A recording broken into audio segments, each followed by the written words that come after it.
السلام علیکم، my self Imran سلطان۔ آپ نے پچھلی ویڈیو میں دیکھا کہ ہم نے وصیت کے بارے میں سورۃ البقرہ 131 کی ویڈیو بنائی تھی، جس میں وصیت یعنی قلم کے بارے میں بتایا کہ سب سے پہلے اللہ نے قلم فرمایا اور ابراہیم اور یعقوب نے اپنے بیٹوں کو کیا وصیت کی۔ امید ہے کہ آپ نے وہ ویڈیو دیکھی ہوگی۔ تو آج ہم ویڈیو 132 سے شروع کریں گے اور آپ کو اس کا ترجمہ اور تفصیل بتائیں گے۔ شروع کرتے ہیں سورۃ البقرہ آیت نمبر 132۔ اور ابراہیم اور یعقوب نے اپنے بیٹوں کو اسی دین کی وصیت کی کہ اے میرے بیٹو، بے شک اللہ نے یہ دین تمہارے لیے چن لیا ہے، تو تم ہرگز نہ مرنا مگر اس حال میں کہ تم مسلمان ہو۔ ووصّا اور وصیت کی حضرت ابراہیم اور حضرت یعقوب علیہ السلام نے اپنی اولاد کو دین پر حق ثابت قدمی کی وصیت فرمائی۔ سورۃ البقرہ آیت 132 سے معلوم ہوا کہ والدین کو صرف مال کے متعلق ہی نہیں بلکہ اولاد کو عقیدے، اعمال، دین، استقامت، نیکیوں پر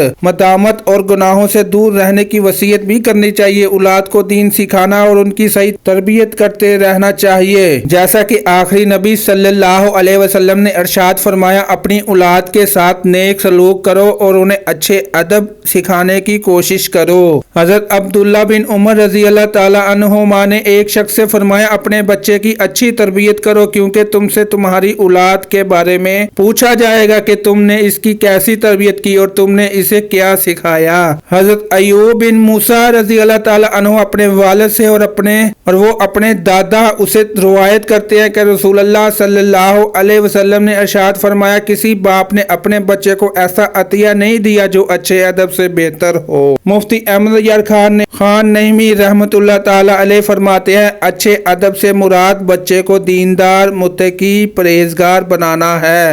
اولاد کے لیے اس سے اچھا عطیہ کیا ہو سکتا ہے کہ یہ چیز دین اور دنیا میں کام آتی ہے۔ ماں باپ کو چاہیے کہ اولاد کو صرف مالدار بنا کر دنیا سے نہ جائیں، انہیں دیندار بنا کر جائیں جو خود انہیں قبر میں بھی کام آوے، کہ زندہ اولاد کی نیکیوں کا ثواب مردے کو قبر میں ملتا ہے۔ نیز وفات کے بعد اپنی اولاد کو صحیح عقیدہ اور نیک اعمال کی وصیت کرنی چاہیے، بزرگ دین کا طریقہ اپنانا چاہیے۔ حضرت عطا رضی اللہ تعالی عنہ فرماتے ہیں، میں صحابی رسول حضرت ولید بن عبادہ بن زمامت رضی اللہ تعالی عنہما سے ملا اور ان سے پوچھا کہ آپ کے والد نے وصال کے وقت کیا وصیت فرمائی؟ تو وہ بولے، مجھے وصیت فرمائی، اے بیٹے، اللہ سے ڈر اور یہ بات جان لے کہ تو اللہ سے اس وقت تک ڈرنے والا نہیں بنے گا جب تک اللہ تعالیٰ پر اور ہر خیر و شر سے اللہ تعالیٰ کی طرف سے مقدر ہونے پر ایمان نہ لائے گا۔ اگر تو اس کے خلاف پر مر گیا جہنم میں داخل ہوگا۔ اور تخلیق کائنات آخری نبی صلی اللہ علیہ وسلم نے فرمایا، اللہ تعالیٰ نے سب سے پہلے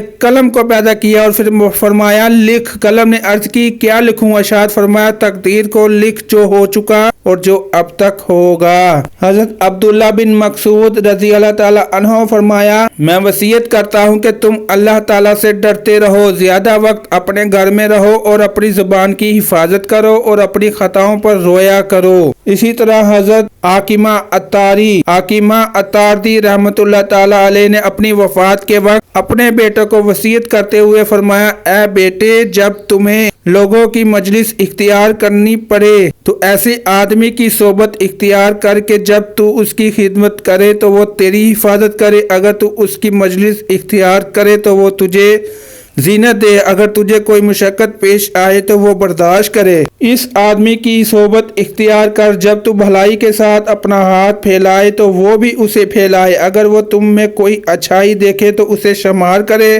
اور اگر برائی دیکھے تو اسے روکے۔ اسی آدمی سے دوستی اختیار کرنا، جب تو اس سے مانگے تو وہ تجھے دے اور اگر خاموش رہے تو خود بخود دے، اگر تجھے کوئی پریشانی لاحق ہو تو وہ تجھے خوش کرے۔ اور آدمی کی صحبت اختیار کر کے جب تم بات کہو تو وہ تمہاری بات کی تصدیق کرے اور اگر تم کسی کام کا ارادہ کرو تو وہ اچھا مشورہ دے اور اگر تم دونوں میں اختلاف ہو جائے تو وہ تمہاری بات کو ترجیح دے۔ تو اسی کے ساتھ ہماری ویڈیو کا اہتمام ختم ہوتی ہے کہ امید ہے کہ آپ نے جو سنا دیکھا اس پر عمل کرنے اور دوسروں تک پہنچانے کی کوشش کریں گے کہ جتنا ثواب مجھے ملا ہے اتنا ہی آپ کو ملے گا، اور اسی کے ساتھ ہی اپنی نمازوں کی پابندی کرتے رہیے۔ السلام علیکم۔